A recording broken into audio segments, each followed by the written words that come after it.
To defeat an enemy, you must know them, their history, philosophy, art. Grand Admiral Thrawn, kenapa dia dianggap sebagai salah satu watak jahat yang paling pintar? Grand Admiral Thrawn adalah salah satu watak yang paling digemari dalam Star Wars. Dikenali dengan kecerdikan strategi dan kepimpinan yang sangat luar biasa. Thrawn adalah seorang ketua tentera daripada Empire Galactic yang berasal daripada spesies Chiss.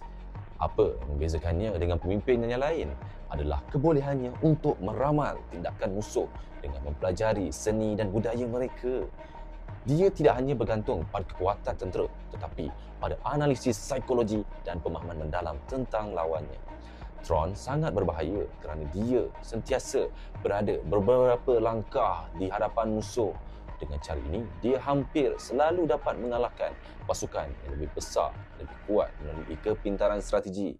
Adakah anda teruja melihat lebih banyak tentang Grand Admiral Thrawn dalam siri-siri Star Wars yang akan datang?